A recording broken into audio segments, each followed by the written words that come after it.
Hey guys, it's Noah Wilson from iHollywoodTV, and welcome to our very first episode here of our TV show airing exclusively on GlewedTV. You may know my first guest as a television personality, nanny, and author. She's been helping families for many years now. She joins me this morning on the virtual to talk all about her career. Please welcome Supernanny herself, Jo Frost. Hi, Jo. Hi, how are you? I'm doing fantastic. You know, we're still on the virtual, but hey, you know what? It works for me, so... For now, baby steps moving forward, Noah. It's a good Yeah. thing. Thank you. Oh my gosh, you know what? Jo is my first guest. I didn't want anyone else but Jo to be the first guest on my show because I've grown up watching you. It's Yeah. good, Noah. I remember, meeting you years back, and you saying to me you were watching the show as a kid. So it's good that you're watching it with your partner. You're learning from all the different shows. I love that. So before you got the show Supernanny, you were a professional nanny for many years, but you were also headhunted to work with families troubleshooting their parental issues. How did people know where to find you? Like, were you like the secret weapon for parents? Like, you had to be in the know to get to you? In the know, in the club. Most of that good work is word of mouth. So a friend knows someone, and then you help them with their issues, and then that gets spread amongst the circle, and then that sort of just spreads really, and then you're out there, and then people know. My father always used to call the house line back then the nanny hotline. It's like, nanny hotline's calling. I'm like the Batmobile. Hey, it's the nanny line, Yeah. Really, it's circles upon circles of friends, and that good work gets around, and the good word gets around, and then the good work can happen. And for me, it's always a privilege to be able to help families, and what better compliment than it being word of mouth, because people are recommending your work and what you do. Right. Yeah. And two, I just want to point out to our audience, you started in your early teens being a nanny before, you got your own show, Supernanny. So how was that like? Like, what got you interested in wanting to do this for a living? Well, it wasn't a chosen career. I didn't consciously say, right, what am I going to do for a career? What am I going to do for a living? I think it's like with most people, you follow what you're passionate about, what you love doing. I always loved being around children. I started off babysitting, like, many out there. And I saw advertisements for professional nanny positions. And the rest is history, really. But it gave me a very wide net of being able to help many different families before then doing consultation, which was then the troubleshooting, which really led to the format that we saw with Supernanny, being able to go in and help families. But for me, it was just, really having a passion, being, love being around children. You love interacting with them. And certainly a professional nanny is dedicated to her charges, and the relationship that she has with the family and the kids, and, providing a service that's gold seal standard, really. And I think that's important. In one day, you will witness a miracle. When this one woman turns a wild child like this into a little angel like this. Supernanny is coming to ABC, and she has the power to help tame these toddlers. You've been very, very naughty. Amaze their parents. It's working. And save the world one family at a time. 23 episodes in a season is unheard of. Back then, that's what the norm was. And, obviously very grateful to have the opportunity to come to America and really help families there as well. I was back and forth for many years, helping families in the UK, and then also helping families in the US as well. It was a demanding schedule where I spent, I want to say 48 weeks of the year living out of a suitcase. Wow. I would literally go home for Christmas and a little bit of time over the summer, where I could connect with, friends and family in face, and have some good times. But it was, obviously an amazing journey to have this opportunity. Experience with opportunity allowed me to head forth and really go for it.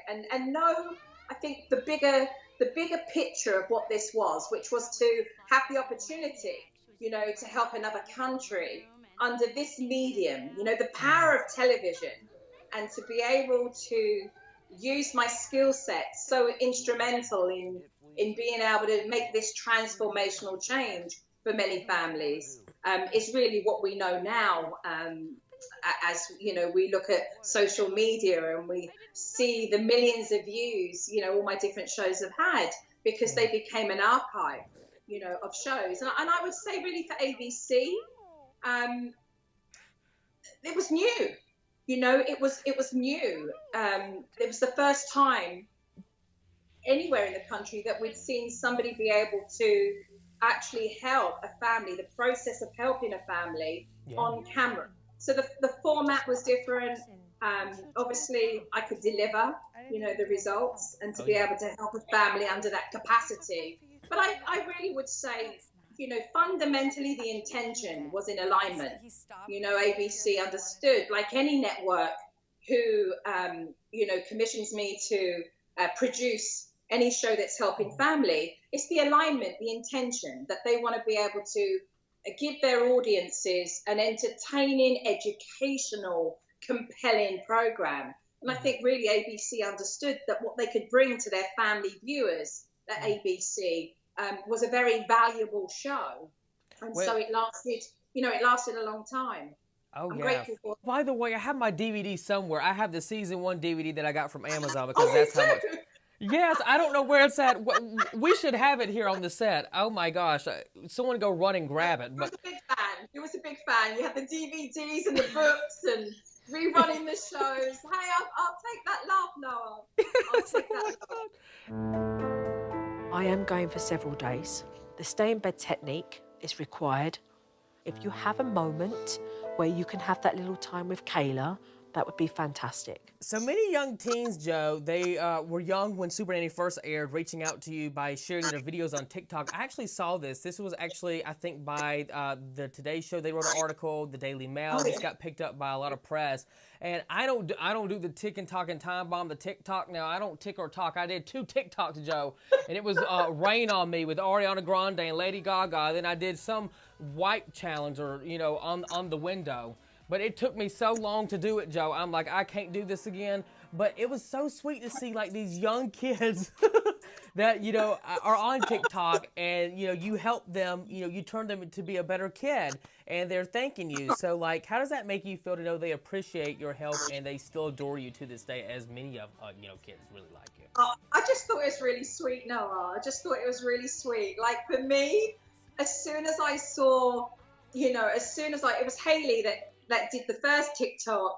And I remember as a little girl, you know, because it's that, you know, that very famous sort of clip of me explaining to her parents, you know, the rap that this little girl was listening to and the explicit words that were being used, you know, alongside using those words with a British accent.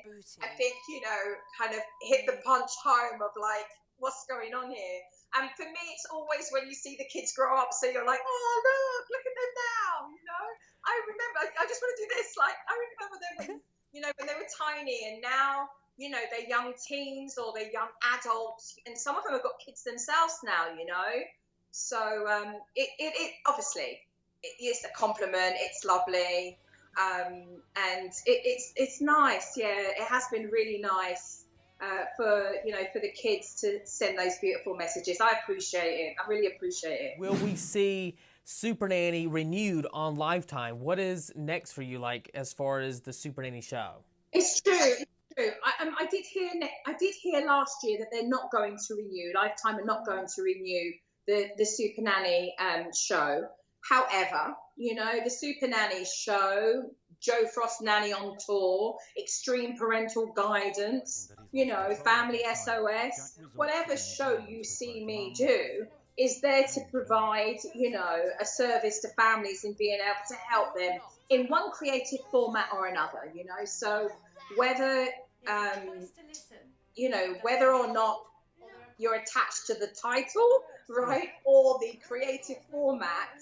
The truth of the matter is, you know, I'm there helping families, you know, so there'll always be an opportunity to creatively have a format that does exactly that, you know, help families. It's just where that home will be. And truthfully, a network understanding the depth of that, you know, understanding the intention of what the show is there to do, and for us all collaboratively to be creative, you know, about that format, because, you know, that's important to me, the integrity of the actual work and having a lot of fun with it, you know. Like all the formats that I've done, I've really enjoyed, you know, and I've produced some of them and obviously executive produced those. And I think they've all been very different, in a very different way of putting across what families have needed. I love my latest format, which was Joe Frost Nanny on Tour, because it allowed me to help not just one family, but to help an entire community.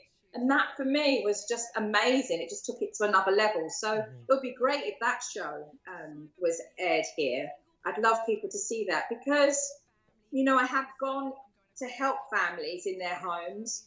And when I've come out, there's been like letters or notes, you know, given, like, can you give this to Joe? Can you come to my house next? Or can you help us at a local school? Or can you come and, you know, talk to us in a church hall? So again, you know, the feeling of doing Nanny on Tour was to help a community as well, you know, at the same time that you're in a town helping one family.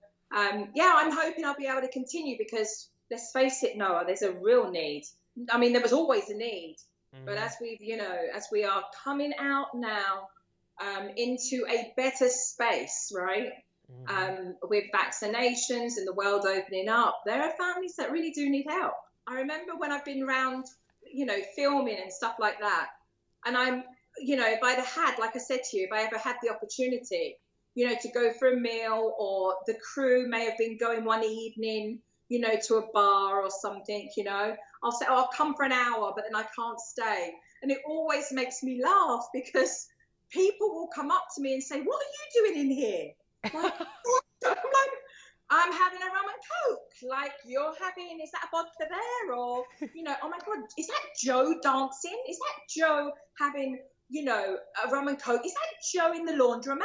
Is that Joe in the gym there? Is that Joe, you know, like, it always does make me laugh, because I'm doing what other people are doing, you know? Yeah, because I guess they probably think, you know, they see you on TV and they see, you know, as like helping families and kids, and then they're like, what is Joe doing up at a bar? You know, like, does she have a life beyond helping families? My word, you know? But it's, you know, it's, again, it really makes me laugh. I remember the first time that happened, I was in a laundromat, you know? And this lady said to me, what are you doing in here? I said, well, washing my clothes, just like you. It's the day off. I'm like, oh, right, okay. But yeah, you know, like anybody else, you know, hang out and, you know, be with friends and go and, you know, have a little pamper for myself, you know. So. Well, Joe's going to keep on keeping on. Joe Frost, thank you for being my first guest. Oh, yes. Oh, my gosh. I feel privileged. Thank you so much. Oh my gosh, well, next time we will have to do this in person. Maybe we can do a fun on-location segment somewhere. I love those. I love doing that type of stuff. Yeah, let's do that. I'm going to bring you over here. Is there less humidity, right? Georgia must be so humid right now. It's so hot. I was like, it's burning hot. Yeah, especially, you know, outside of all, you know, the interviews and stuff like that, I'll put on, you know, a shirt and have some shorts on. I'll be going, burning, absolute hot. The humidity of it all. True. True. But we can be out. The nice thing is everybody can be outdoors right now, right? So, you know, we can still be safe, and, you know, we're outdoors, so that's really good. Yeah. But yeah, we'll do we'll go somewhere where we can have like lunch, and then we can overlook the glistening sea and smell the ocean. Yes. Oh my gosh. Oh, I can't wait. Oh my gosh. Joe Frost, thank you so much. Everyone, you can continue to watch Supernanny on YouTube like me, because I will watch it on YouTube now. And be sure to follow Joe Frost at Joe Frost. On Twitter, I think it's at Joe_Frost. So, you know, I'm plugging out all your socials right there. Joe Frost on the IG, and then joefrost.com. It's my name. Yeah. Joe Frost. Thank you, Joe. You're just so much fun. I adore you and love you. Thank you so much. I really appreciate it. Thank you. Take care. Thank you. Bye.